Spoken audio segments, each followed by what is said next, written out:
بسم الله الرحمن الرحيم.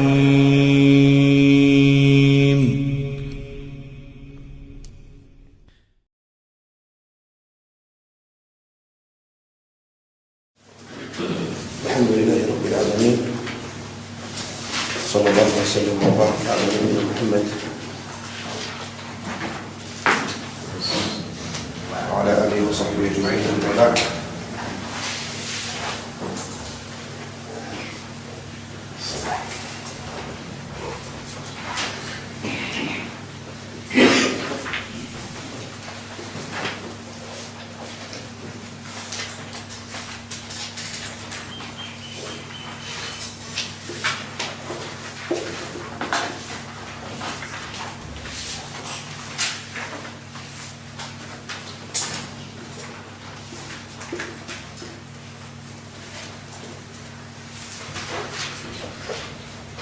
so we said that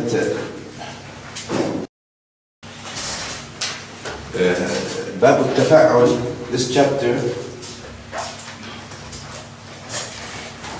is used for the mutawa'a. For the mutawa'a of which chapter? فعل. أحسنت. For the mutawa'a of فعل. Also it comes for other meanings as well. It comes for other meanings.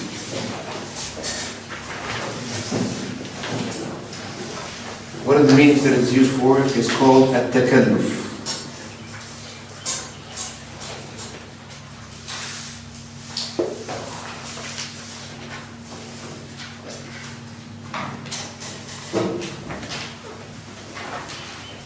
التكلف.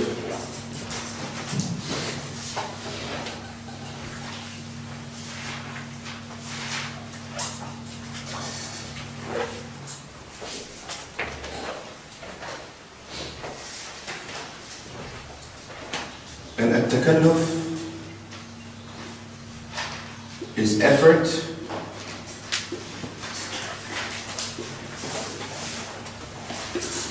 in doing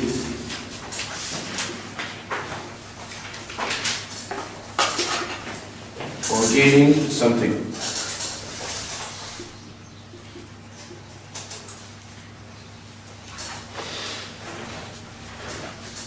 التكلف here in this chapter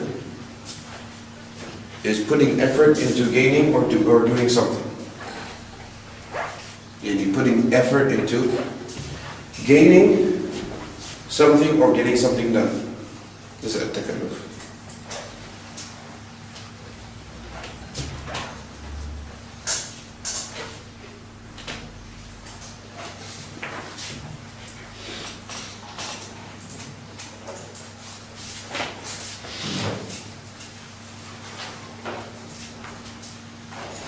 Okay.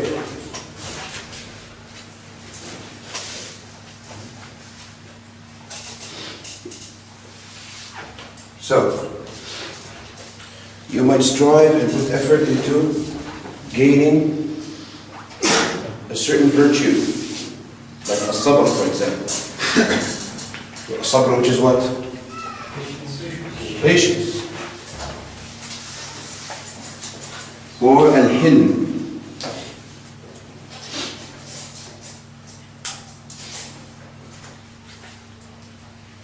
Al-hilm, which is what?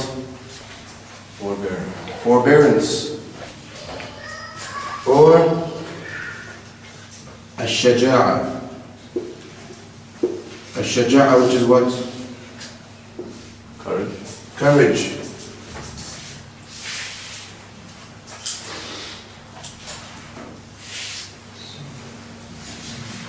Okay? So to say that a certain person did his best to gain one of those virtues, okay, or these virtues, you bring it on the scale of tafa'ala. So you bring the extra ta as it is,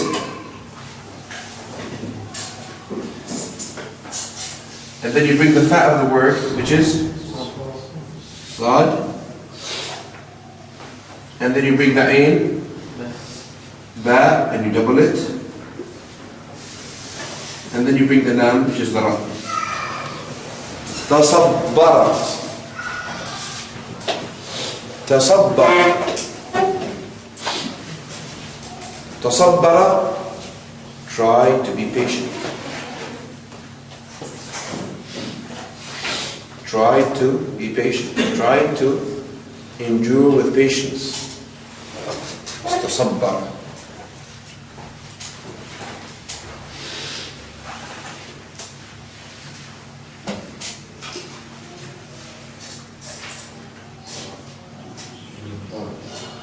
We say تحلم.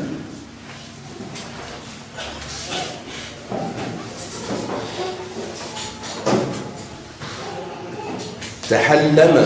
Tried his best to be forbearing.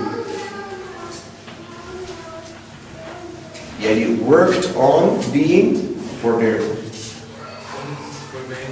Forbearing is not. Who knows what forbearing means?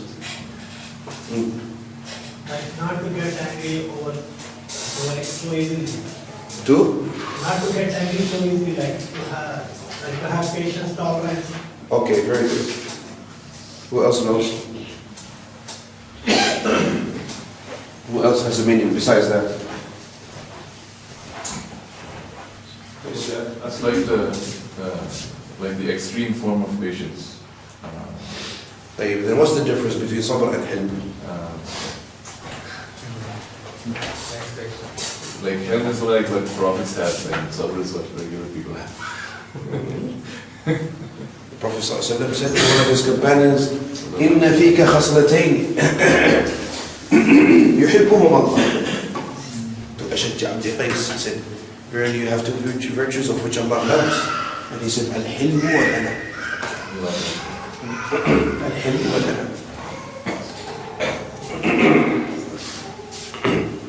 Al-Hilm is not rushing to punish. Yani not hastening the punishment. As the mother said, tolerance. Okay?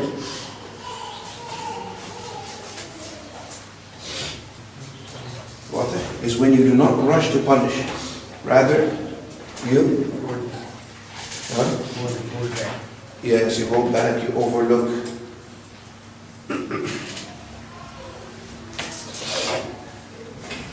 And that's the meaning of the name Al-Hadeeth. Yes. Okay. Then Shaja'a, of course, the original letters here are the Sheen and the Jeen and the Ain. So Tashajja'a.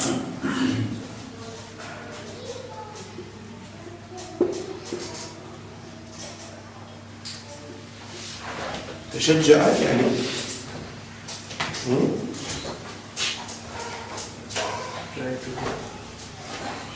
strive to gain what? Bravery.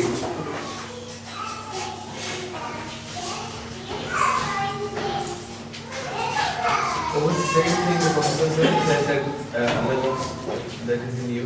Yes, as you have two virtues in you, which Allah loves. It's Al-Hilm. Al-Hilm wal-Ana. Al-Ana, patience. Yes. Al-Ana is not to act recklessly, but the opposite. To act sensibly. Yes.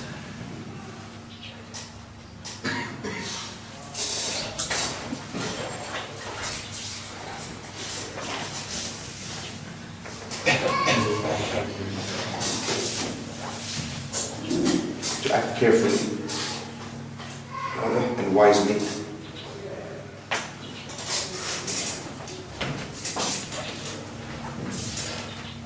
واضح? This meaning is clear. التكلف. Here, التكلف will also come in تفاعل, the following chapter. It will come there also. But there's a difference between the one that is here and the one that is there. Here, التكلف is something that you like to get.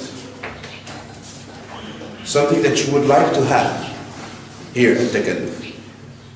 التكلف here is something that you would like to have. So you would like to have الصبر.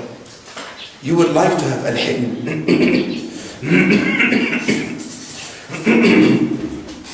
You would like to have الشجاعة. So you work and you do your best to act upon الصبر, to act upon الحلم, to act upon الشجاعة. This is التكلف. واضح? It will come to us that sometimes you don't like to be that way, but you are pretending. You are pretending to be that. So, التكلف is either something that you would like to gain, or something that you would not like to gain, but you are pretending to do it for a specific reason. Okay?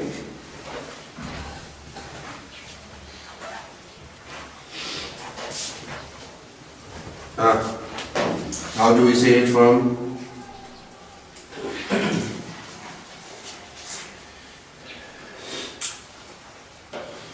رفق. Who can do it on the board? Who can write it? تفضل.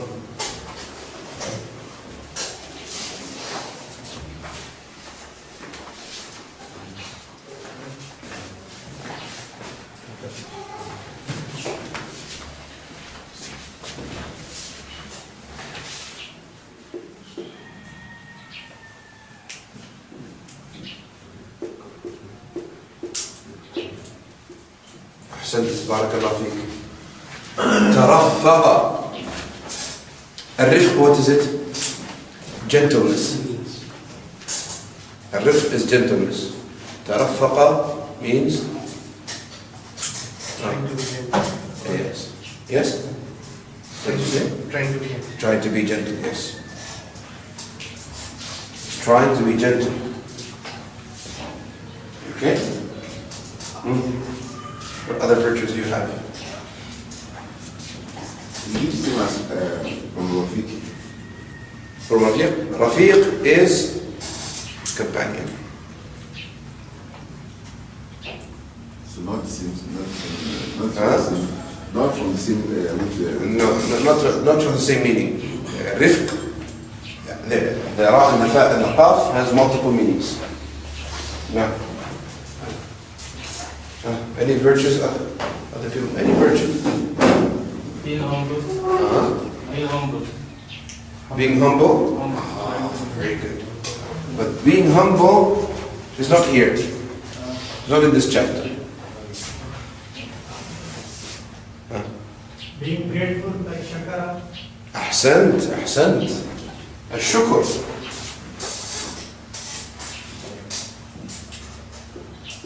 أحسنت. So we say, تشكر.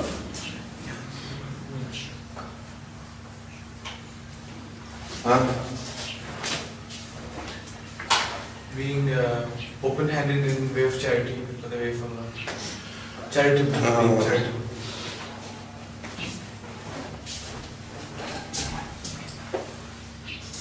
كرم. Generosity. تكرم. تكرم. We say لو تكرمت. If you may, if you would be, yes, if you would be most generous. تكرم. واضح؟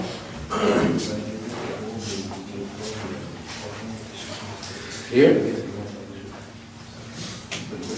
Is there an ayah in the Quran which says Tashabraka?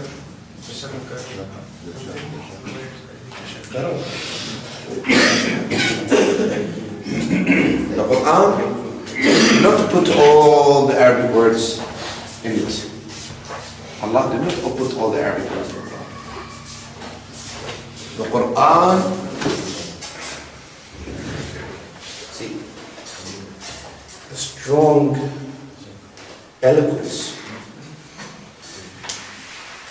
is not in using difficult words all the time. Strong eloquence is to use the right word for the right person in the right time. That's eloquence in Arabic. So al-balagha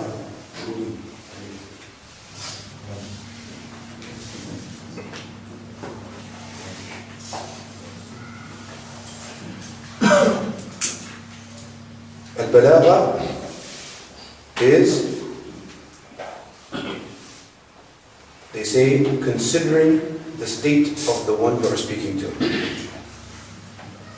So not all the time you are going to speak, or you cannot speak to an adult the same way you're speaking to a child. Correct? With the child, you have to choose easy words that he could understand. With the adult, the easy words are not very effective. So you need to go to a higher level. Yes. And say to him words that will astonish him, that will influence him to do whatever you're telling him to do, or to remember whatever you're trying to remind him. This is al-balagh. So the Quran, barakallahu fikum, was revealed in the highest levels of eloquence, the highest, to the point that none of the Arabs was able to bring the likes of the shortest surah from it. Because Allah challenged the Arabs to bring the likes of this Quran. Nobody dared to say anything. And it was known by the Arabs that if they were not able to do something, they wouldn't claim it. This is known. This is something known by the Arabs. If they can't do anything, they won't say we're going to do it. Until they believe strongly that they can do it. So when this verse was revealed, nobody dared to say anything. قل لئن اجتمعت الجن والإنس والجن على أن يأتوا بمثل هذا القرآن لا يأتون بمثله. Say, if the jinn and the ins were to gather together to bring the likes of this Quran, all of the ins, all of the jinn, to gather together to bring the likes of the Quran, they would not be able to, even if they were helping each other out in doing so. See, what kind of word is this? All the ins and all the jinn were to gather together and work together to bring the likes of the Quran. They cannot. Then Allah said in another surah, Allah subhanahu wa ta'ala first challenged them with the whole Quran. Okay? Then He said 10 surahs. أَمْ يَقُولُونَ افْتَرَاهُ Allahu Akbar. This in itself is enough. أَمْ يَقُولُ, or do they say he forged it? وَالْفَأْتُوا بِعَشْرِ سُوَرٍ مِثْلِهِ مُفْتَرٍ. Then bring 10 surahs like it. Forged, made up. إِن كُنْتُمْ صَادِقِينَ. If you were truthful, bring 10 with the likes of the surahs of the Quran. Nobody dared to say anything. Then Allah subhanahu wa ta'ala defined them with one surah. Only one surah. أَمْ يَقُولُونَ افْتَرَاهُ قُلْ فَأْتُوا بِسُورَةٍ. In another verse, they say, he forged it. Bring the likes of one surah. And the least of which is called a surah is which surah? Al-Kawthar. So they are not able to bring the likes of Surah Al-Kawthar. See how great the Quran is? So the Quran was revealed in the highest levels of Arabic. to the extent that the Arabs themselves, who used to be proud of their eloquence, and they used to hold meetings in their souks on certain occasions to come, and they would exchange together verses of poetry.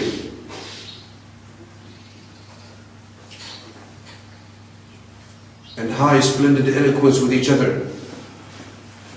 They would do this occasionally, annually. They would gather together. And this was one of the exclusive qualities of the Arabs. High level of speech.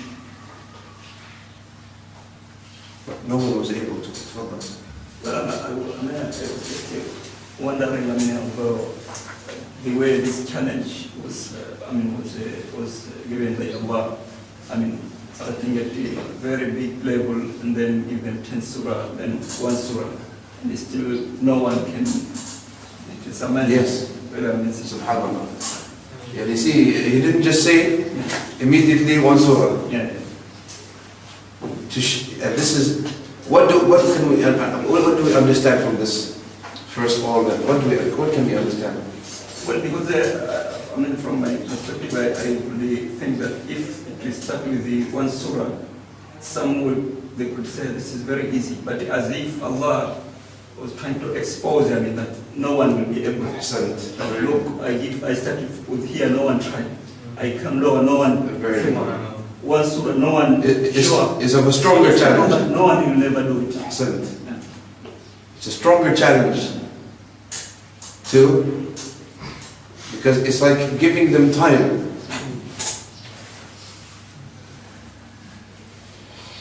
So I'm talking. I heard that they bring one more surah like Al-Fil, Mal-Fil. Is there any authenticity for that? Al-Fil, Mal-Fil, they bring like something? This is not of the Arabs. This is of the Jews who try to, and they don't even do it openly. And once they do it, they are exposed immediately.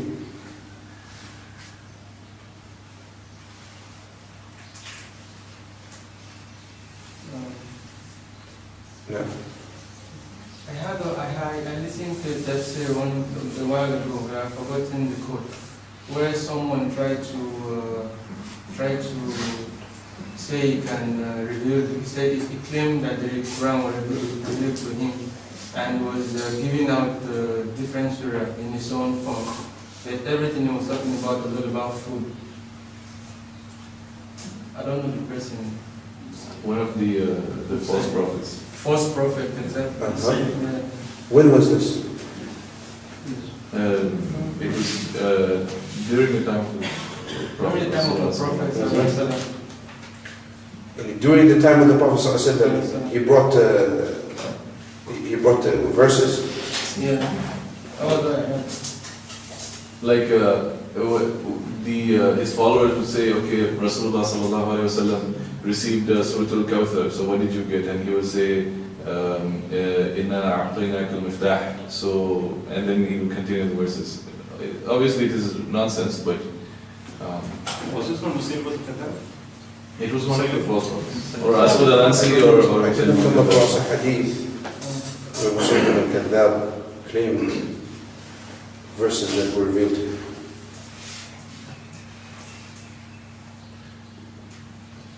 Because Musaylim al-Kadhab claimed that he believed in the Prophet ﷺ. He believed that Muhammad is the messenger of Allah. But he said, I'm the last prophet, that's all. No. It's in Umar series. Huh? It's in Umar series. Umar series, but it's an embassy. In that they showed. Umar said what? Umar series, Umar in embassy. TV show. TV show. In that. No, don't depend on those shows. Be careful here. Because most of them base Those are ignorant people that are doing those series. So they put anything. Any story that seems exciting in the books, they just put it, not considering the authenticity. Okay? So many of the Ahaadeeth of the Seerah are not authentic. So we have to consider what the scholars accepted and what they have rejected. Even Al-Kabut, for example, it was made on the cave that the Prophet ﷺ entered. It's not authentic. And now, whenever they picture that cave, what do they put? Spider web on the cave. And what do they put? What else do they put? Huh? A pigeon and all that. And all that is based upon non-authentic hadith.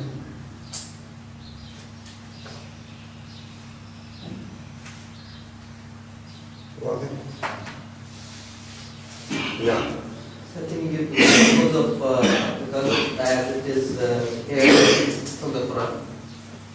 From the Quran?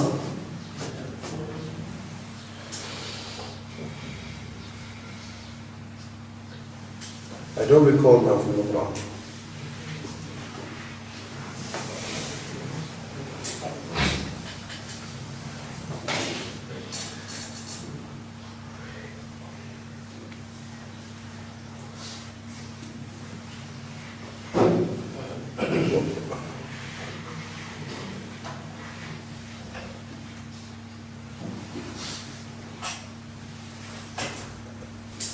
أولم نعمركم ما يتذكر فيه من تذكر. تذكر is from الذكر, remembrance.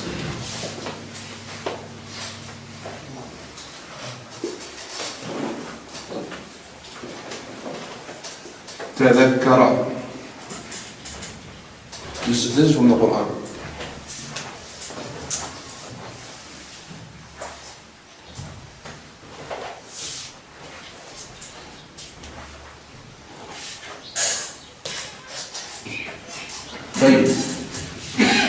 This understood? What meaning of tadhakkar? Tadhakkar, remembered. Remember. Yes. يعني التذكر or تذكر فلان يعني he became a person who remembers, who reflects.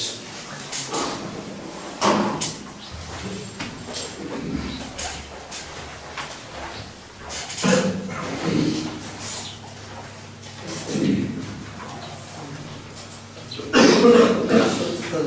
tadhakkar would mean make an effort towards remembering? Yes. Yes.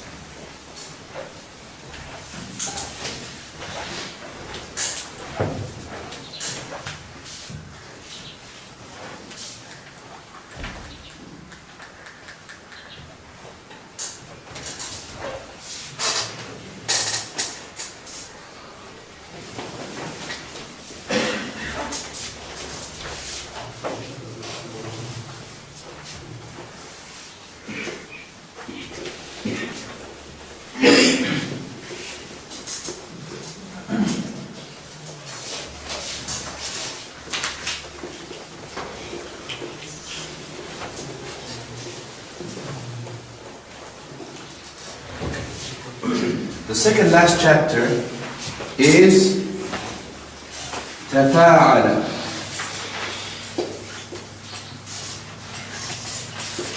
يتفاعل.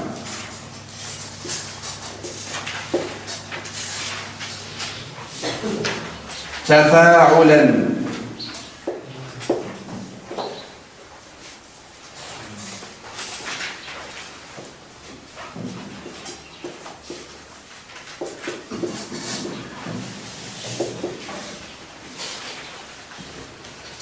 تفاعل يتفاعل تفاعلا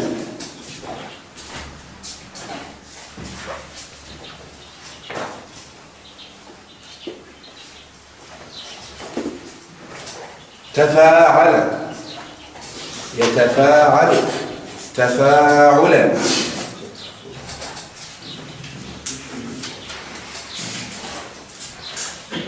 Chapter 4. This is chapter 4, yes. Chapter 4 of the 3-letter verbs which have 2 extra letters in them. باب التفاعل, yes. So this is called باب التفاعل. You look at the masdar and from the masdar you make a name out of it. باب التفاعل. تفاعل يتفاعل تفاعلا. This chapter is used for what we call التشارك.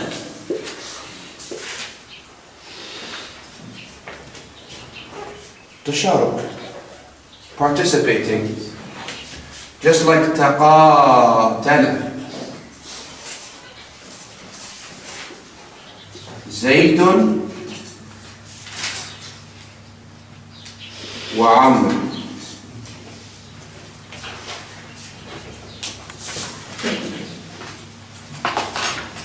تقاتل زيد وعمر.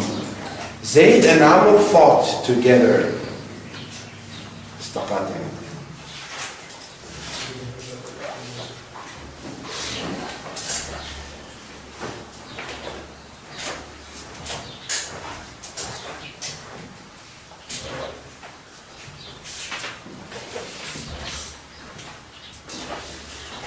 What is it different from Kakala?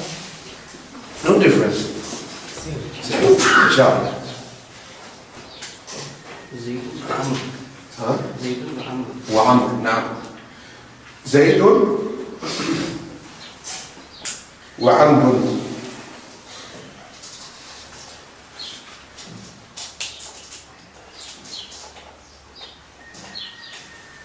تقاتل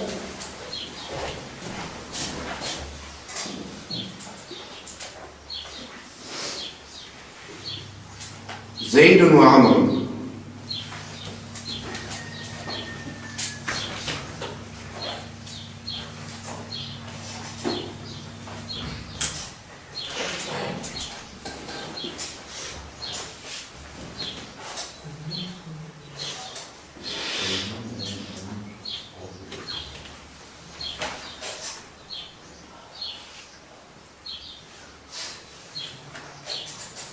ترامى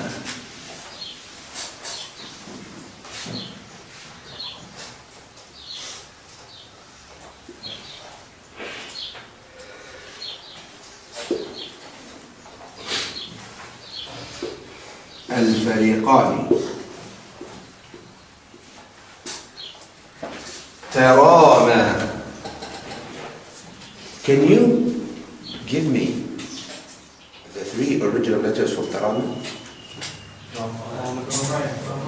رمية, huh? Yeah? يعني the ra and the mim and the yeah. And what does this mean? Rami? Huh? Shooting, throwing. Whatever is you shoot or you throw, you use this verb, rama. And the verbal noun is rami. Rami. Okay? So before they used to say tarama when they shoot at each other with arrows. Say tarama al-fariqan. Al-fariqan are the 2 parties. The 2 parties.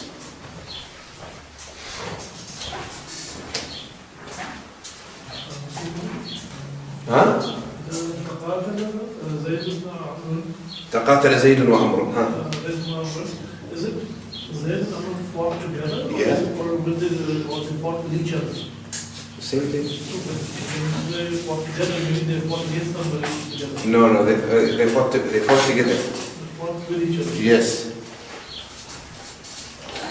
You mean, yani, did they fight together against some very good point? Jazakallah khair. Good point. So did they fight together or against each So other? they fight against each other. With each other. Okay? Tarama al-fariqan. In the Quran, since you want me to bring it from the Quran, good. Tara al-jam'an. تراءى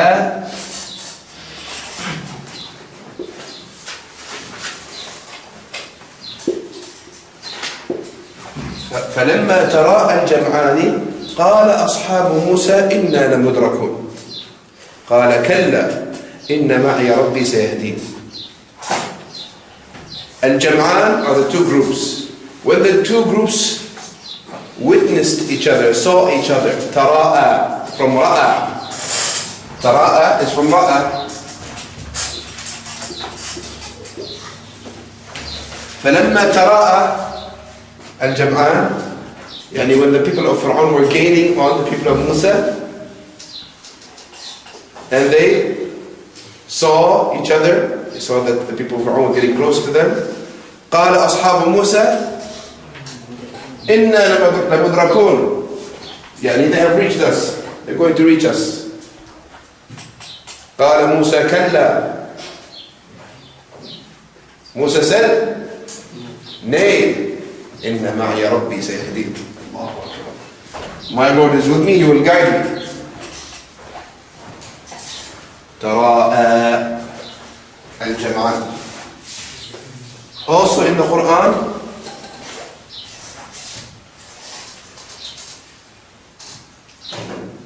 just had one forgot it.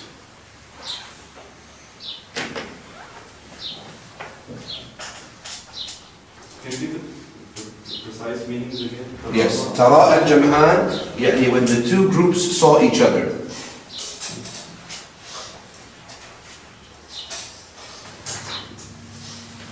And ترام الفريقان, the two parties threw at each other. And in the Quran, وَلَوْ تَوَاعَدْتُمْ لَاخْتَلَفْتُمْ فِي الْمِيعَادِ.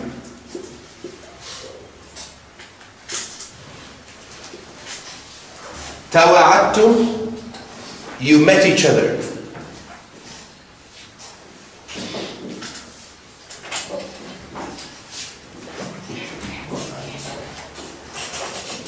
The original word tawatum is bad. Yes, yes.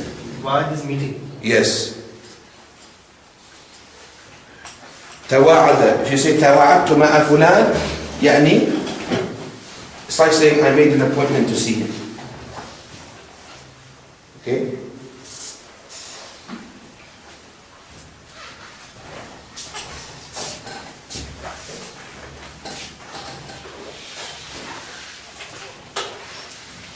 Okay. تشاجر.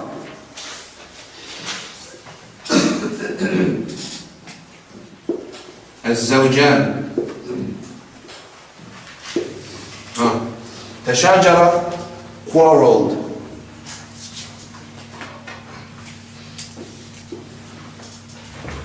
تشاجر, quarreled. Who quarreled with each other? The spouses. الزوجان. Maybe two wives or another wife.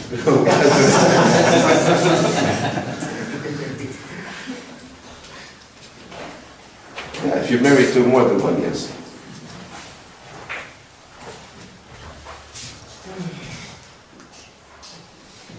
You're married to more than one. Inshallah, not yet. Inshallah. In some African, why I'm asking, in some African countries, it is aib, it is shameful, it is strange, it is odd when someone does not have another wife. Allah. Yeah, you know that? Yeah, it used to be like that in the old days. It used to be like that. So it changed. But when they received the American... You're from Nigeria, right? In, what you call it, what's that country? The North. Yeah, the country, what's the name? Sujud. No, not this one. Another one. Ivory Coast. No. Is it West or East? I don't remember. A very good friend of mine is with me in college.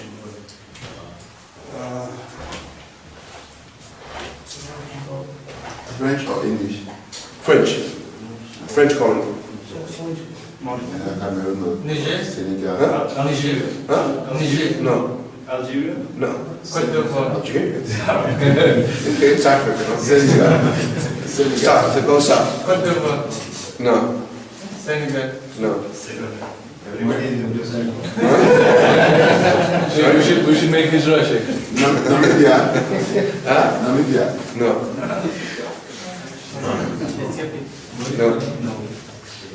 Ethiopia? No. But in the south, they are not speaking French. In the south, they are not speaking French. They are all English. No, I mean not North Africa. In the west. It should be the West. Yeah. The Western part that Yes. speak French. And it's not Togo, Ghana. Benin? Is it Benin? Yes, Benin. Benin. Republic of Benin. Benin, yes, Benin. So he told me there, not even two, huh? Said if you just have two, you have a problem. Wallahi, until now.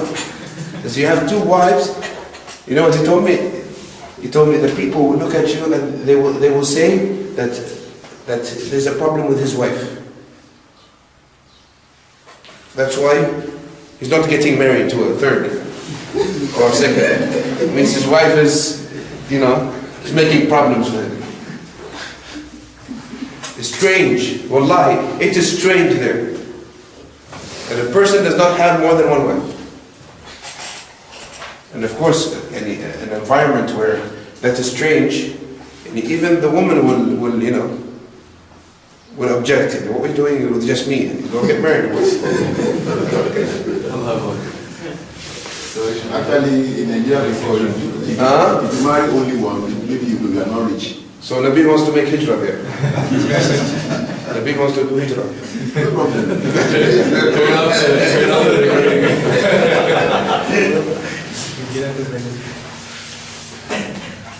What is tawa? Tawa to be met. You met each other. So see, barakallah fikum. What does this teach us? This teaches us a lesson. Hussein, now you came. Got interesting.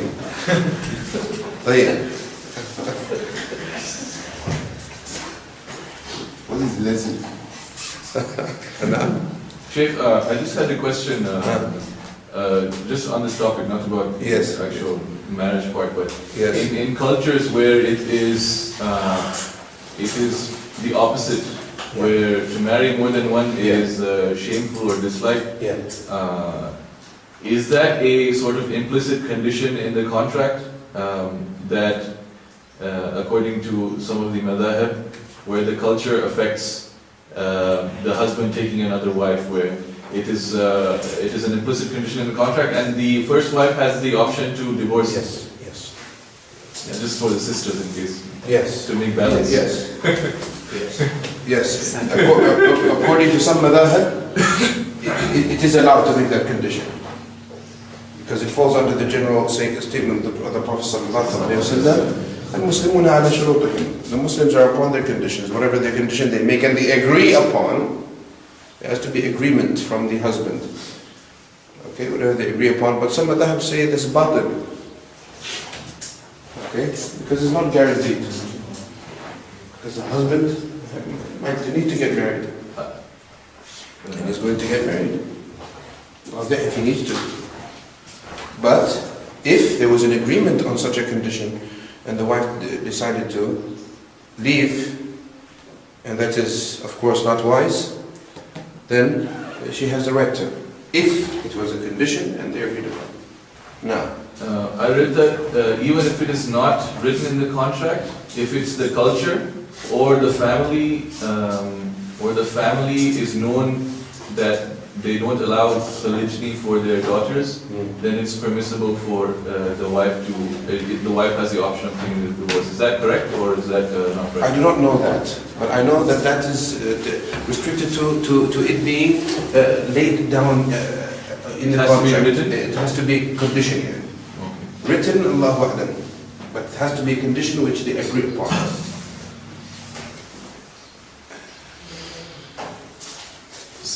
Ummatan wasatan, so we came from one side, we come from the other side. As it was said, who carefully pondered on the wisdom, any woman who ponders on the wisdom of polygamy will never object. Who knew properly and was fully aware of that wisdom. But the objection, I believe, from some sisters who are pious, is the fear of not being just.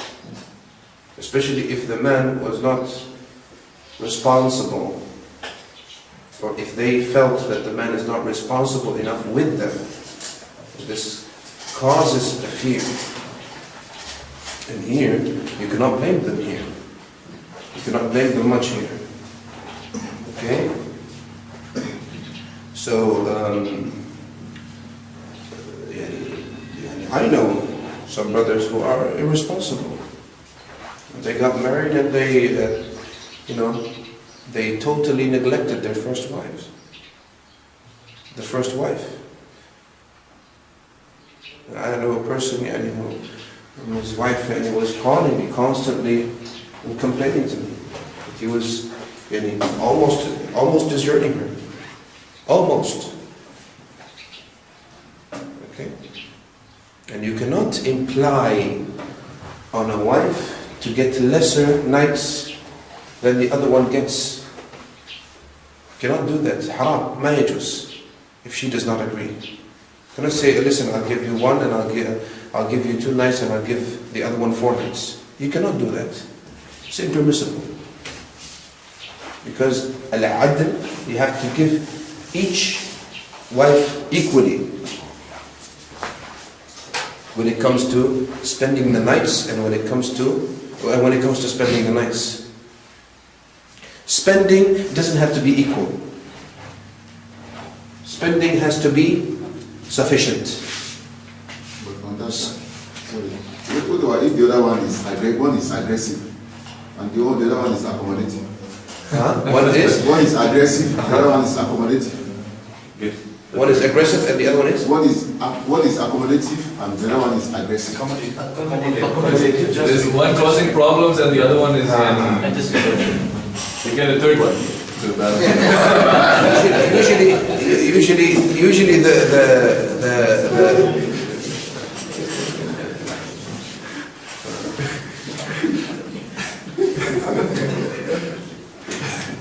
Ozier came back in.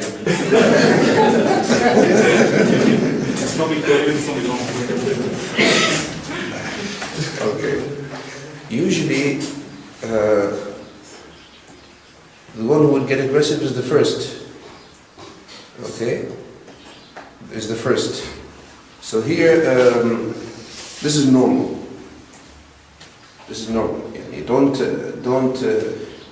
She might get aggressive at first. Okay? But this aggressiveness is simply dissolved by assurance. So, if you meet that aggressiveness with aggressiveness, you're not going anywhere. Trust me. You're going to make it worse and worse. But give her words of assurance. Okay? Words that because when there is a second marriage, the first wife feels that she is left out.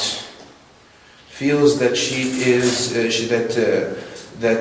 there is something wrong with her that the husband is seeking elsewhere. And you know the shaitan plays, you know.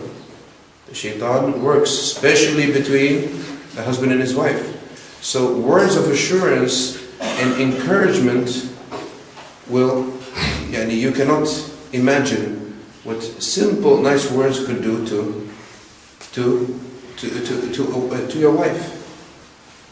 It encourages her, it pleases her, and it assures her, and it makes her appreciate you more, etc. Well, so this is why the first, in most cases, is the aggressive jealousy, and jealousy is not a bad thing, by the way. If there's no jealousy, in fact, there's a problem. If there is no jealousy, there's a problem. Why? Because if there's no jealousy, then she doesn't love you then. Correct? If there's no jealousy, she doesn't love you then. But the jealousy should not exceed the boundaries. Should not cross the boundaries. And if this jealousy was to a certain extent where it did not turn into an oppression, like it was said about the munafiq, if he gets angry, he gets what? He transgresses. Okay? So as long as there's no transgressing, things are good. And it is normal. And you shouldn't look at it negatively. You should look at it positively. But no, sisters, it's not that I'm telling you to be jealous, to show jealousy. But I'm saying that watch your jealousy. Let it not cross the boundaries. Okay?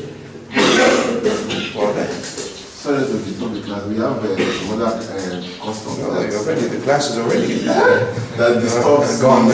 We have some custom that disturb the Islamic religion. I don't know. We have this custom whereby when your brother, your elder brother is late, they will ask you to take over the wife. The brother is late and you ask your brother to take the wife? No, the family will sit down and say, okay, the junior one will marry the wife. Inherit. Sort of. He's trying to explain, like, for example, if two brothers and your brother dies, and then the brother comes and marries his wife. He will give the wife, the late brother's wife to the junior one. No, there's not giving, there's marriage. No, married wife. Yeah, the wife is not a belonging that's inherited. Yeah.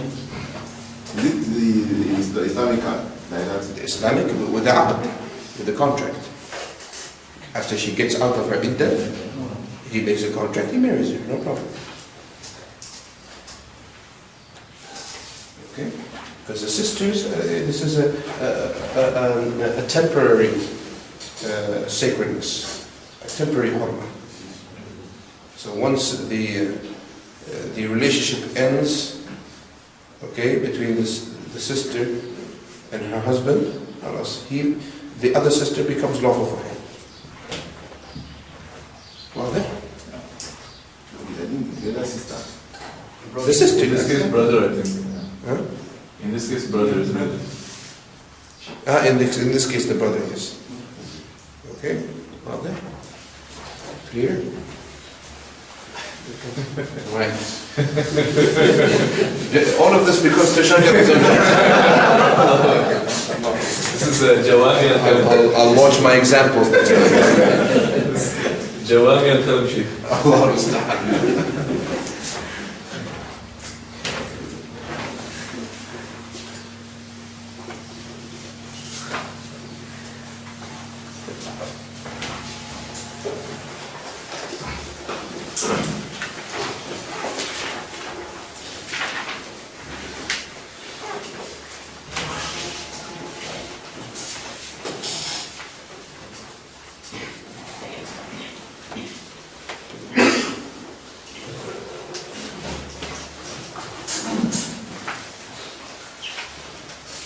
تصالح الزوجان. تصالح What does that mean? تصالح الزوجان. Huh? تصالح. Made peace. Made a truce. تصالح الزوجان. I should have used that. Saved us a lot of time. طيب.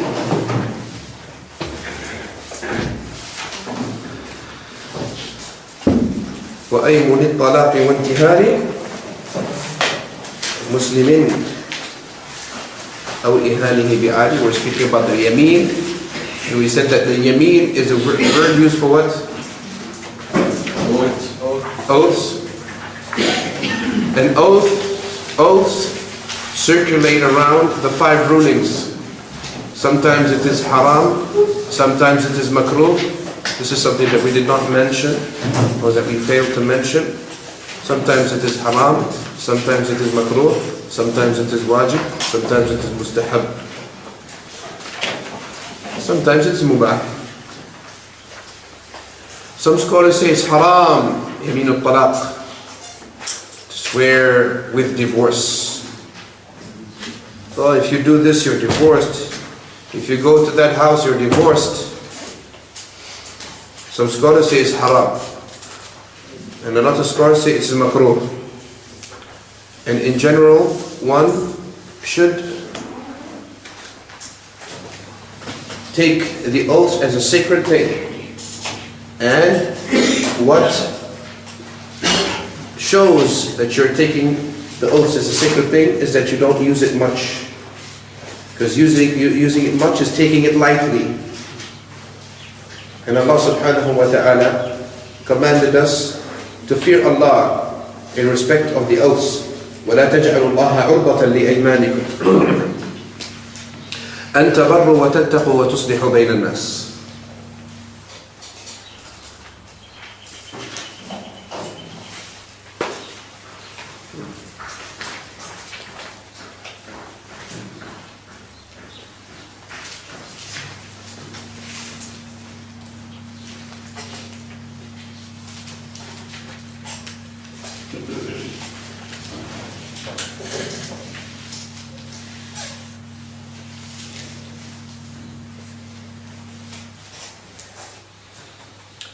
Surah number 2, verse number 224. And make not Allah's name an excuse in your oaths against your doing and acting piously and making peace among mankind. And Allah is all hearer, all knower. It says here between the brackets, it says, do not swear much. And if you have sworn against doing something good, then give an expiation for the oath and do good. So swearing much is against what Allah subhanahu wa ta'ala commanded. Should not swear except when the swearing is needed. Now, 224 was it? Yes. Surah number 2, verse number 224. Except when it is needed. Sometimes it is needed to swear, to remove what suspicion the person has in his heart regarding what you convey to him. Okay? In this case, it is okay, and it might be recommended.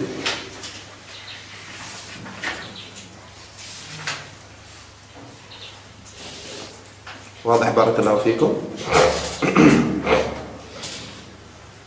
And al-talaq and al-zawaj is one of the ayat of Allah, one of the signs of Allah. As Allah subhanahu wa ta'ala said, وَمِنْ آيَاتِهِ أَنْ خَلَقَ لَكُم مِّنْ أَنفُسِكُمْ أَزْوَاجًا لِتَسْكُنُوا إِلَيْهَا وَجَعَلَ بَيْنَكُمْ مَوَدَّةً وَرَحْمَةً إِنَّ فِي ذَلِكَ لَآيَاتٍ لِقَوْمٍ يَتَفَكَّرُونَ. أليس كذلك? This is in Surah Al-Rum, which is Surah number 30. Verse number 21. And among his signs is that he created for you wives from among yourselves, that you may find repose in them. And he has put between you affection and mercy. Verily, in that are indeed signs for people who reflect.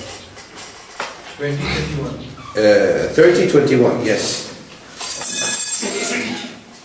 And these matters are to be taken seriously. As Allah subhanahu wa ta'ala said, وَلَا تَتَّخِذُوا آيَاتِ اللَّهِ هُزُوًا.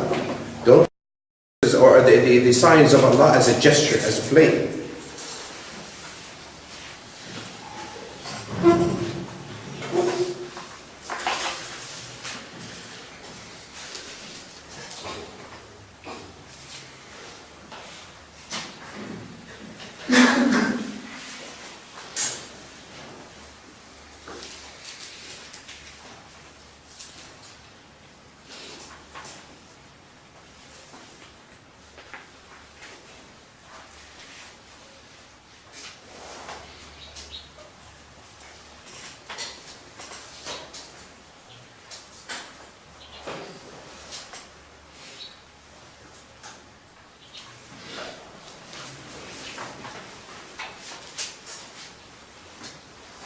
As in Surah number 2, verse number 231. Allah subhanahu wa ta'ala said, and when you have divorced women, and they have fulfilled the term of their prescribed period, either take them back on reasonable basis, or set them free on reasonable basis, but do not take them back to hurt them. And whoever does that, then he has wronged himself. And treat not the verses, the laws of Allah as a jest. But remember Allah's favors on you, and that which He has sent down to you of the book and al-hikmah, whereby He instructs you, and fear Allah, and know that Allah is all aware of everything. Barakallahu feekum. At-talaq is a solution when there is no solutions. When the person runs out of solutions, he might have the last and final solution, and it is the only solution then, which is at-talaq.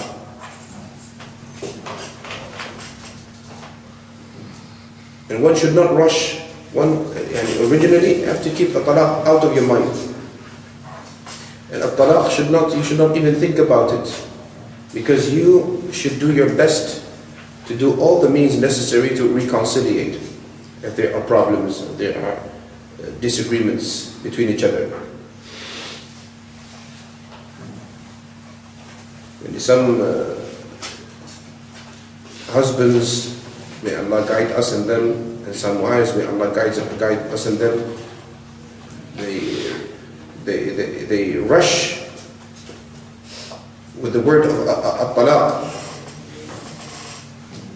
Even some of them, even in the beginning of the marriage. See, the marriage is a sacred contract which is based upon al-abadiyya. Al-abadiyya means what? Yeah, it's a contract to never be broken.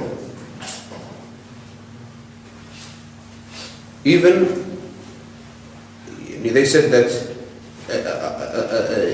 it is not permissible to marry with the intention of divorce. To marry with the intention of divorce is not permissible. It is against the hikmah of Allah. Because originally, the contract which was made is made to stay. Unless there is a justified reason for divorce. And as we said, it is the last solution. Barakallahu feekum. وأيم للطلاق وانتهار نعم. But the marriage, some people do some marriage where, nowadays they go on journey and they say because they will do marriage and after their journey they will do marriage and then after what? After their journey, after they end their journey, they are going back to do divorce. There's a name they call it. Tahleel. This is a tahleel. This is to make the wife permissible for her old husband. Yes?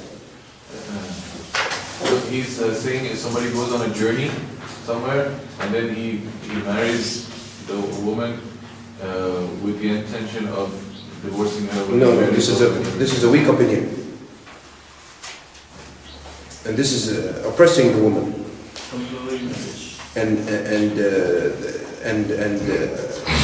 women have left Islam because of this. During this going war in Syria, in Syria, we understand that some sisters went from, I think, Jordan or Algeria to that Syria to get married and also, I don't know, for the people that are fighting war, something to assist them or something. Mm-hmm. You went way away from the topic. You're speaking about jihad. Marriage, they did marriage and they would do marriage with them for them to have something, intimacy with them while in the war. Yes, see, a violation brings another violation. Who followed his desire, there's no extent to where he can go. Whoever followed his desire. But these matters are the matters of the people in authority. The Prophet ﷺ said, as in the Sahih, as in Al-Bukhari, وَإِذَا اسْتُنْفِرْتُمْ فَاسْتَنْفِرُوا. إِذَا اسْتُنْفِرْتُمْ. Istunfirtum is on the scale of istaf'ala, and we will know that istaf'ala is for seeking, requesting. It says, إِذَا اسْتُنْفِرْتُمْ. If the Imam asked you, or if you took permission to fight, then this goes back to the Imam. He is the one who has the authority to give you permission or not. إِذَا اسْتُنْفِرْتُمْ فَانْفِرُوا. إِذَا اسْتُنْفِرْتُمْ فَانْفِرُوا. So if you are asked to fight, then you fight. But if you are not asked to fight and you don't have permission to, you're not allowed to fight. Okay? These, look, they go and they get married, and they might get married without even the wali. And the wali, even the parent, might in the beginning not allow them to go in the first place. This is if we surrender to the argument that this is allowed to go. It's if we surrender. We don't surrender to that argument. Well then? No. The hadith that you just mentioned, does it apply for both the jihads or just the offensive one? Which one? When you are called to fight, when you went fight. Is it applying to the jihad al-fard or jihad al-dafa? Jihad al-dafa for the people outside or inside? For the people inside. Inside. He's saying the sisters who travel there. So jihad al-dafa, when you are surrounded by the enemy, and this is when you're surrounded by someone from the outside. Someone from the outside has surrounded a place. It is obligatory for all of them to fight. Men, women, old, young. Okay? But here, who's the cause of this in the first place?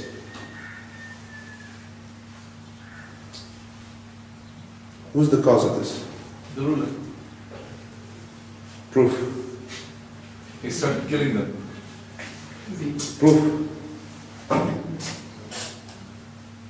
Yeah, proof? You can't really point out who is the cause because so many things can be. So many possible interpretations there. Okay? Although what we were seeing before is what? In the streets. Protests. Sahih? Yeah. Okay. So who is the cause? Well, at least, if it is not clear to us, then we have to know the ruling then. And where do we get the ruling from? Scholars. Senior scholars. Okay? So go to the scholars and ask them and see what they tell you.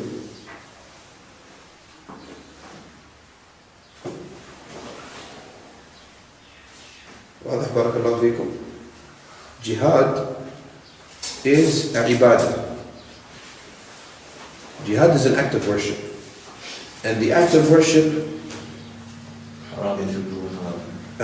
Haram until proven halal. Ahsant. The act of worship, we gave you the principle. Its validity is based upon, number one, sincerity. Number two, being upon the way of the Prophet ﷺ. So that means before you want to do such a thing, find out the way you're doing it, is it the way of the Prophet sallallahu alaihi wasallam, or is it not? You have to find out. Just go, just because you want to fight. Maybe you are not going to fight in sabilillah. Maybe your fight will be in sabil shaitan. If it is not correct, it will be in sabil shaitan, not fi sabilillah. So one of the times of the companions, someone came, and he was one of the deviants. He wanted to make fitna. And he asked one of the companions, or one of the tabi'in. He said, a person takes his sword and goes and hits and strikes the enemy. What do you see that to be? You see that to be fi sabilillah? Or not? Depends on the circumstance. So the person said fi sabilillah. And next to him was one of the scholars, either of the companions or the followers. So he was saying to the person who answered, think carefully. And he was answering again, fi sabilillah. So think carefully. He says, if he striked with the intention of being for the cause of Allah, and it was upon the sunnah, then it is fi sabilillah. Because now, most of the people who fight, okay, who fight unconditionally, that means they don't care much whether the sunnah supports it or not. Do they have good intention? Huh? Yes. But does the good intention justify the bad action? No. So this is the problem with a lot of people. They have a good intention and we agree with them totally on their intentions. But the action, as far as validity goes, is it considered or not? This you have to check also. The false action, the good intention does not justify the false action. The Prophet ﷺ, when that man was praying, and he said to him, go and pray, you have not prayed. Did he look at his intention? We say, definitely he had a good intention. But, this good intention, did it benefit him in the validity of his prayer? No. 3 times the Prophet ﷺ said, go and pray. They say this prayer is accepted, yes, and you because you had a good intention. No, he said, go and pray. You did not pray. He said, you did not pray. So same thing. If it was jihad not according to the sunnah, this is not jihad. If it's not according to the sunnah, it's not jihad. And if it's not jihad, the person is not rewarded, but the person is punished. Especially if he was a cause to killing the innocent people on the account of his wish to do jihad. Barakallahu fikum. So things like this, barakallahu fikum, you go back to the big scholars, because they know advantages, disadvantages, and they know the reality of what is going there. Don't take it from the news. The news now is a tool of the enemy. Who do you think is starting all of these in all these countries? The enemy. Starting it in their own way.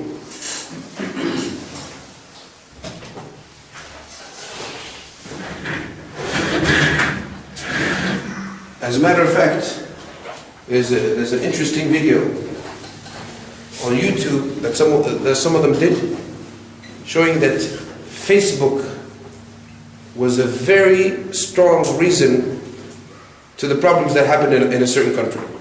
Facebook. Why? Because they were spreading pictures of evil things that provoked the people's anger to go against the ruler. Right on YouTube, Facebook, Illuminati. Right and see. Who's running the Facebook is the Illuminati. He's a devil worshipper. Little kid.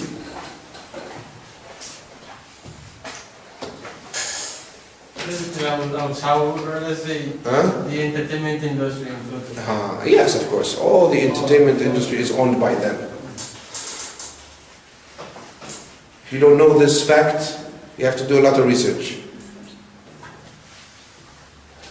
The media, filmmaking, all of it is run by them.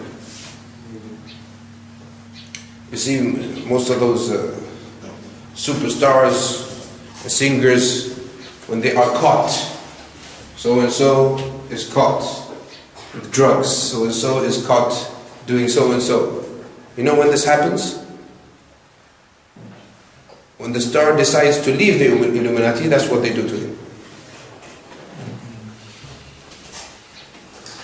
When the person knows that this is evil, and they're just after deviating you, and they don't care about you, they're just using you as a doll, as a dummy, to deviate others.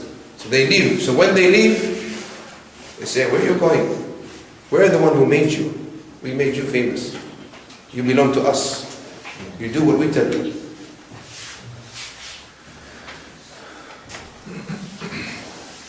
So, though this media are owned by all people, and if we are using it for good cause. No, we're not saying, see, the media itself, we're not speaking about the media itself. Okay? That's useful good or useful bad. But what we mean is the music industry and the film industry is mostly run by them. For example, I was saying about Facebook. It's owned by non-Muslims. Yes. Okay. So we are using Facebook for spreading good things. There's no good in spreading images. What I'm talking for example, I know what you're trying to say, brother. Yeah, some programs are organized by KALEMAH. So Yes. we spread that on Facebook, our page. Why spread it on Facebook? You know what Facebook is? It's Facebook. It's designed for what? For pictures. Facebook. It's a Facebook. So are we doing it wrong or Of course, these images are wrong. Still images are not permissible. It's not about the image. Something is in text. There is no picture. Just a text. I'm spreading it to my friends. Okay, there is a event going on somewhere. Yes. So I will try to attend. I'm putting in my wall. It's in text. It's not a picture. Yes, it's in text, but that site in the beginning is for pictures, not for text.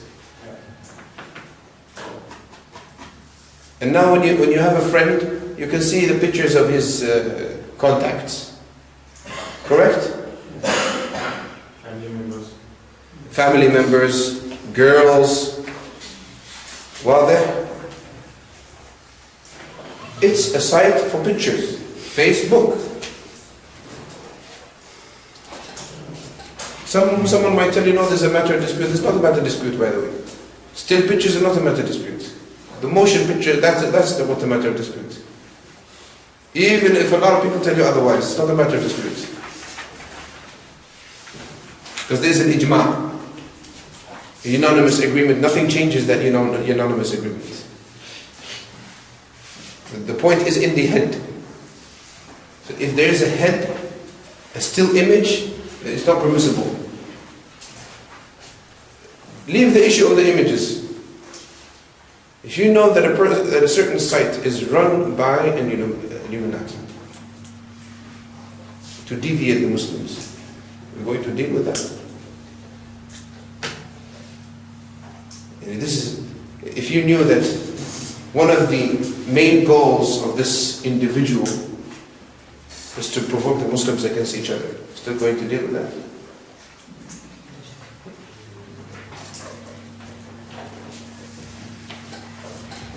All of it, music industry, filmmaking, porn, all of this is run by them. All of it. Huh? What is Illuminati? devil worshippers, the slaves of Ad-Dajjal, who are waiting for Ad-Dajjal to come out, to follow him. You see, don't you see a sign of a pyramid and the eye on top? That's their sign. Why one eye? Referring to who? Dajjal. Freemasons. Right, Freemasons on YouTube. See, there was a beautiful video, a series of videos done by one of them. He wasn't Muslim, but he was to them a strong Christian to them, but he did a very good work on exposing them. And I'm sure if you watch this, you will have a different look about everything around you.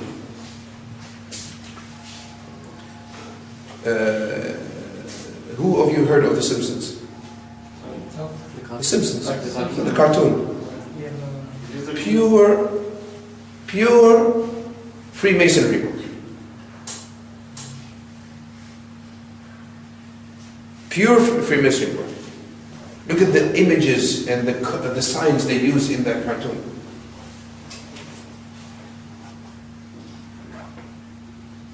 Simpsons, pure Freemasonry. You know how the singers, they get a deal?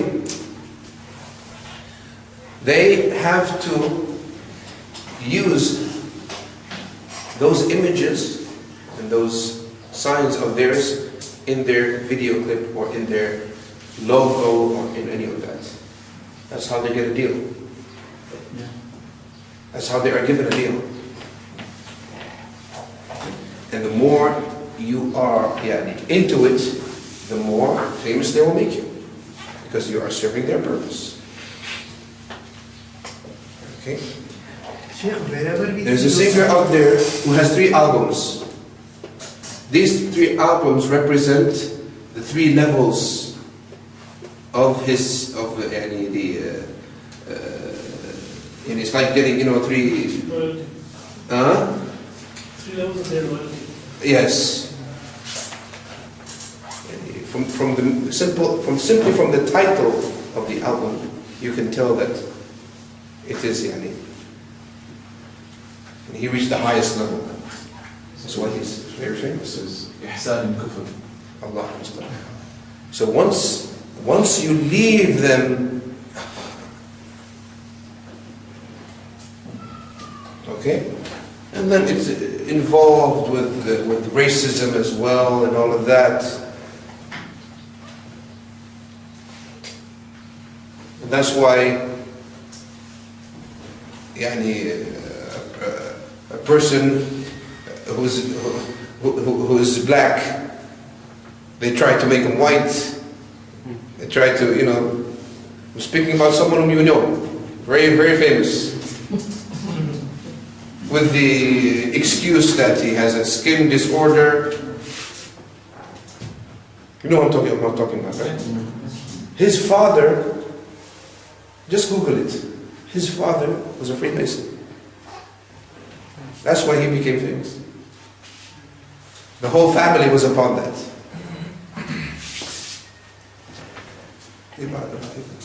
And if you know what the greatest doubt is? The same doubt of the shaitan.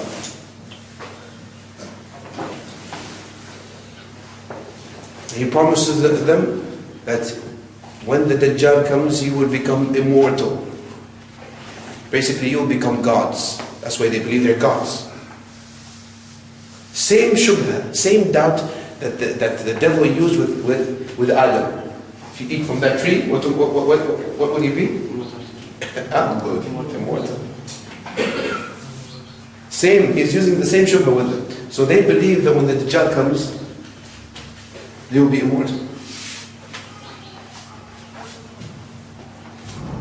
That's why they follow. And now what are they doing? They can't say that openly. So what do? They make people used to those signs, those codes. They even embed subliminal messages in their songs. Whereas if you play them the other way around, it says it has a message, so it get printed in the back of your mind. And now even the West, they're becoming fully aware of what's going on there. Recently, that's why you're seeing, if you type in YouTube Illuminati, they're overdoing it now. And they're becoming suspicious of every video. To the point that some of them would do a bizarre video which is not, it's not very clear. But go and see, you'll find wonders. The series which you're speaking about, is it the Arrival? The series of videos? No. Long time ago. I don't even remember it. And sometimes you see those signs at very unexpected place. So He's a young black American. He did a study on that. Now?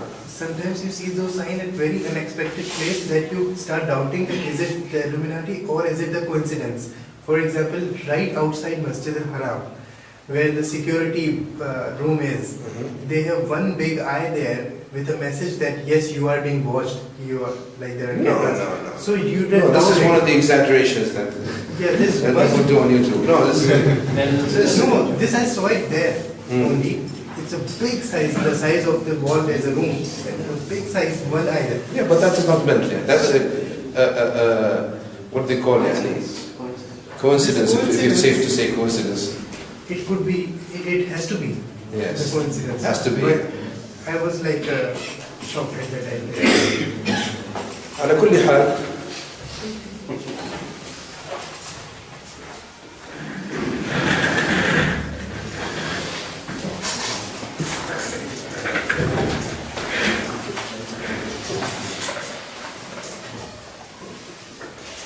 طيب وانتهاري we said وانتهاري is what? Scolding, shouting, telling off. Muslimin أو إهانه بعالم. Insulting him now. We did all of this. We reached until Haqqi Sharia. طيب. Just revive it. I want to revive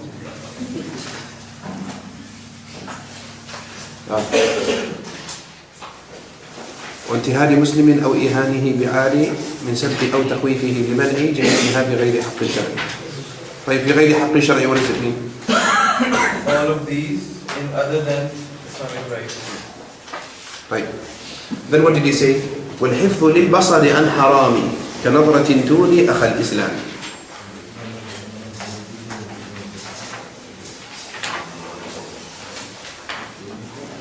والحفظ للبصر Protect your eye. أيوة. البصر is the sight, so preserve the sight.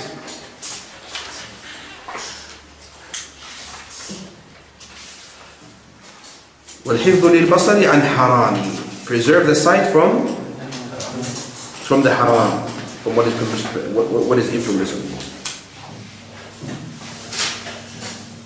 And he used the word al-haram to generalize everything that is not permissible to look at.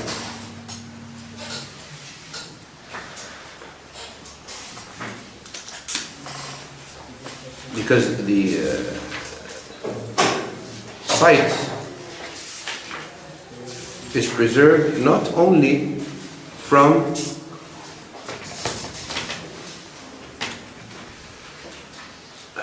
a woman who is unlawful to you to see, but generally from everything you shouldn't see. واضح? Clear? The saying of Allah subhanahu wa ta'ala, قُلْ لِلْمُؤْمِنِينَ يَغُضُّوا مِنْ أَبْصَارِهِمْ وَيَحْفَظُوا فُرُوجَهُمْ. And in the other verse, قُلْ وَقُلْ لِلْمُؤْمِنَاتِ يَغْضُضْنَ مِنْ أَبْصَارِهِمْ. Lowering the gaze. Lowering the gaze is from what? Just from a man looking at a woman and a woman looking at a man? No. Lowering the gaze is not looking at anything that you shouldn't look at. Okay? Like looking in someone's house. Like looking at someone's book. like looking at someone's belonging, like looking at someone's private affairs. All of this falls under Ghadd al-Basar, lowering the gaze. To the point that they said it's impermissible for you to look at someone's note or someone's book or what someone is writing except by his permission, because he might not like that. واضح بارك الله فيكم. So we'll give you examples to what is impermissible to look at. Looking at the other sex. This is number one. Meaning the opposite gender.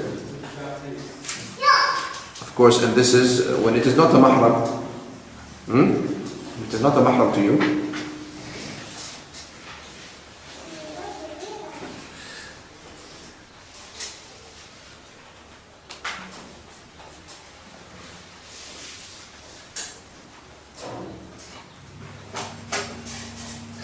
And also staring at young boys. This is also, the scholars have forbid that because of the fitna that it causes. Staring at young boys. Why? Because of the resemblance between them and between the women. Let's look at that. واضح? Especially when there is no, the boys who have not reached puberty. There's no hair on their cheek, in their face.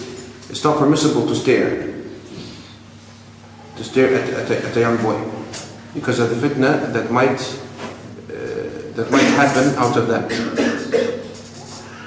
The scholars have agreed upon this. Okay? They call him Al-Amrad. Al-Amrad, the young boy who does not have what? Hair growth. It's impermissible to stare. It's impermissible to stare.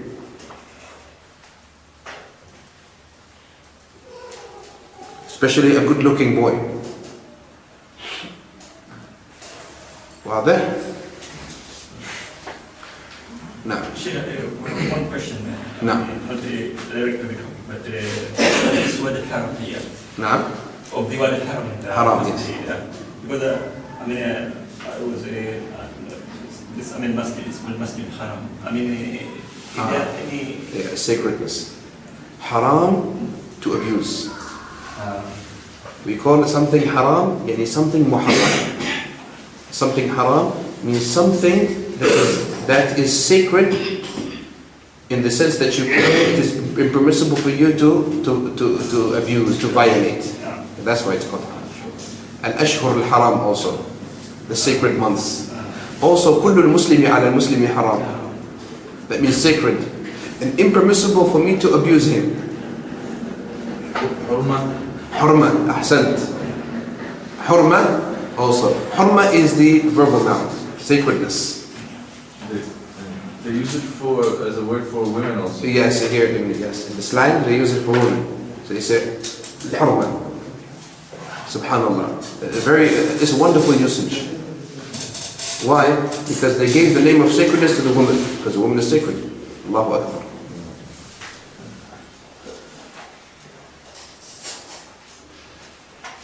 I remember once one of my family members who were disputing. She's a woman. She was disputing with a non-Muslim who was against hijab and against covering. So, subhanallah, gave very powerful refutation in that very moment. So she said to him, when you go to a jewelry shop, do you find the gold and the diamonds scattered on the table everywhere? So he says, no. So do you find it lying down on the floor or at the door? He said, no. So she said, where do you find it? Where do they keep it? Huh? Where do they keep it? Safe. They keep it in a safe. And when you open the safe, or when they open it and bring it, do they bring it just in their hand and they pick it up and they bring it to you? Or where is it kept? It's very good. It is wrapped, mashallah. It is wrapped. In which cloth? White. Velvet Or silk. black. Black cloth or wrapped. And it is brought carefully to the person who is interested and serious, and it is shown to him. أليس كذلك? So the person wasn't very smart. So when he realized, you are trying to do something. You're trying to persuade me into this. But على كل حال, see how the fitrah.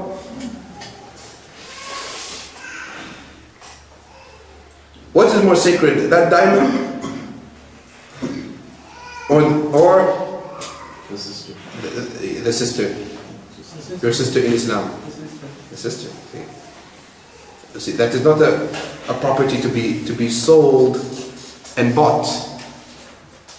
So if that which is very precious and which is sold and bought is treated in that matter, then how will the one who is not, the thing that will not be bought and sold be treated? See? So the woman covering is not an oppression to her, or a degrading for her, or treating her with less importance. Rather, it is treating her with more importance because of the oppression that she lived in before al-Islam.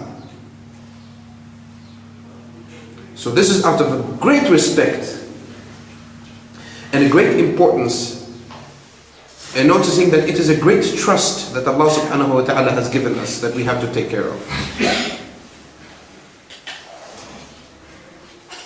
واضح? See, if you want to go propose, you go through her wali first. Speak to the wali. And the wali might give you permission, he might not give you permission. And when he gives you permission, you come in his presence. And you look at her. And looking at her is not for the sake of enjoying and feeding your sexual desire. No, but looking at her is for the sake of marrying.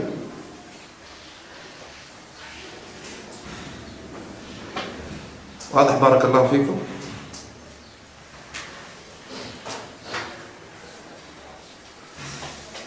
So what is the reason why we were not, it was not permissible for us to look? What's the reason? What's the reason of this command, lowering the gaze? What's the reason of this hijab? What's the fitna? Very good, Ahsan. Very good. Reduce or eliminate fitna. Very good, eliminate fitna. What's the fitna here? Let us make everything clear, barakallahu fikum. We say to not cause the fitna, but what is the fitna? No. So that desire doesn't become aroused. Ahsan. Sharia closed this door completely and did not make exceptions. And you can make an exception and you say just because this is, for example, an older woman than you, or a woman who's in the same level as your mother, can we make an exception? No, because if we make an exception, we'll have to make an exception for this person and that person and that person. The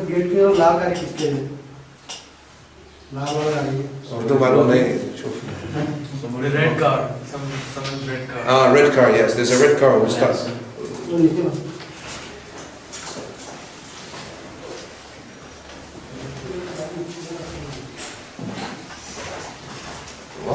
What were we saying? The fitna. What's the fitna, barakallahu fikum? The fitna is mentioned in the Quran. Huh? No, you were saying why we Yes, you said what? Arousing? Arousing desire. Desire. Whatever arouses that sexual desire, and whatever leads to arousing that sexual desire, was forbidden. Was forbidden. You might say, why the woman have to cover and not the man? And people will ask me that. So it is proven scientifically now even that the arousing that men do to the woman is more than the man does to the woman. So it's proven. Many writings and studies were made upon it. And this is, subhanAllah, how they're spending great time just to prove that. And the Prophet ﷺ said it more than 1,400 years ago. It says, "Fitnat Bani Israel kanat fi nisa." The fitna of the children of Israel was in the women. And he said, "Ma ra'aytu أحدا أذهب للب الرجل حازم من إحداكن." I did not see anything of the creation of Allah which blows the mind of a practicing person, a strong practicing person than women. The reason is mentioned in the surah, in Surah Al-Ahzab. Lest be in his heart the disease. Nah. Lest be in his heart the disease. No,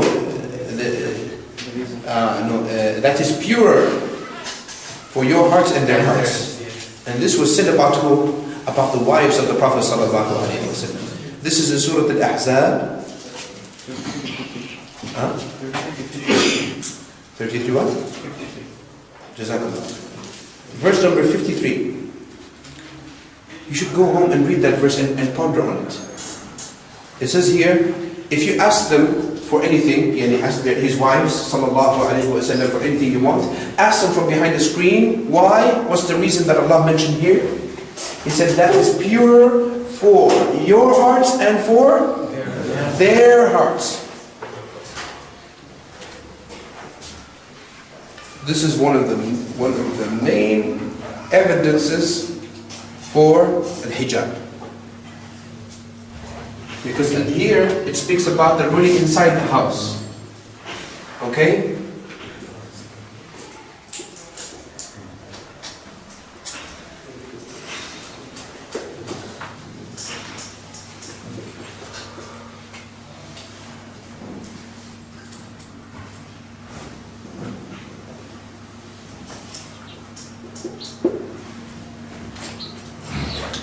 That is pure for their hearts. Their here is referred to whom? Refers back to whom? To the wives of the Prophet ﷺ.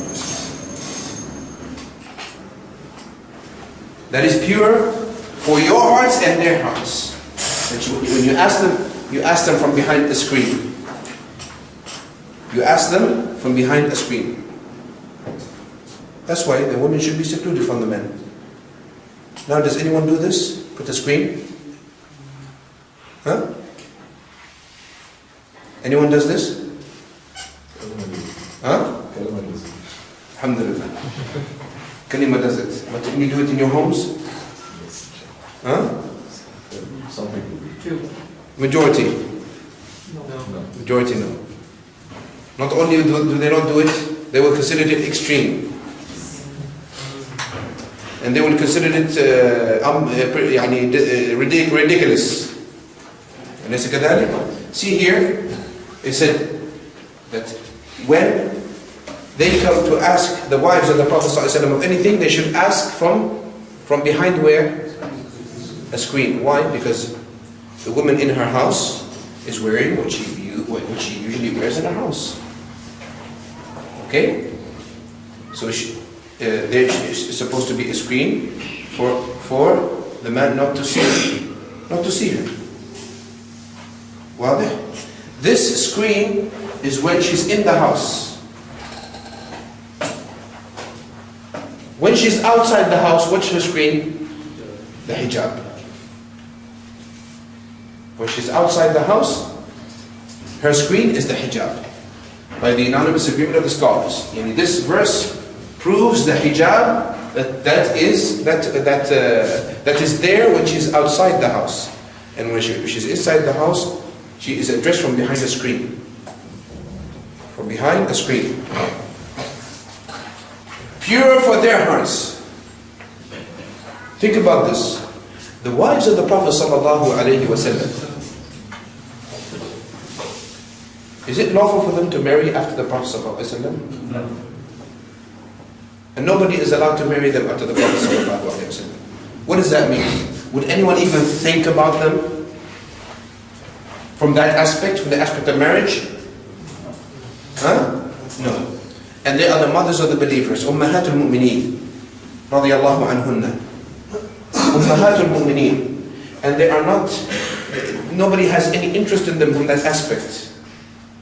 And on top of that, Allah subhanahu wa ta'ala said, pure for your hearts and for their hearts. On top of all of that. And I told you before that it is a unanimous agreement of the scholars that the wives of the Prophet sallallahu alaihi wasallam have to cover completely their complete body, including the face and hands.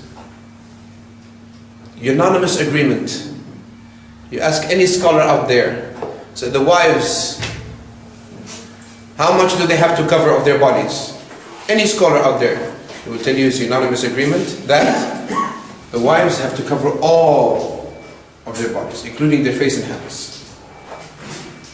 According to this verse, even though if you read the verse, that might not become clear to you. But if you understand it how the scholar understands this, it will become clear to you. Because in the house, she's behind a screen. And outside the house, there should be a screen. Wadah? So this proves the hijab. And they have agreed unanimously upon this. طيب. With the rest of the wives, what's the ruling? Only here they differed. When it is other than the wives. Regarding the wives, they have not differed. They differed when it is other than the wives. When it is other than the wives, some of them said it is preferred, and some of them said it is commanded. Now, if the wives were ordered to cover completely, and the reason for this covering is what? Gaining what? Or preserving what? The purity of the heart. Okay, who is more worthier of preserving the purity of the heart? The wives or other than the wives?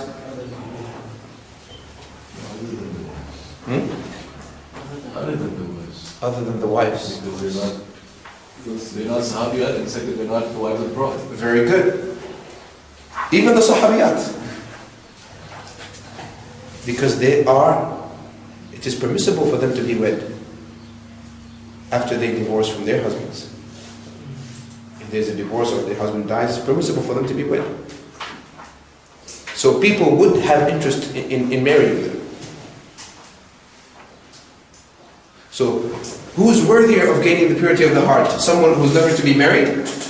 Or someone who is to be married? Who is to be married. So this ruling, in this case, applies more for the wives or for other than the wives? The wives. Wadah? So this is the basic principle, and the original ruling is that it is commanded. But the reason why a party of the scholars chose otherwise for other than the wives is something that we're going to discuss later, inshallah, because the time does not permit. So we said, looking at the woman, looking at the young boy, looking at what shouldn't be looked at people's privacy, and also people's belongings, which they hate that you look at. These four main things.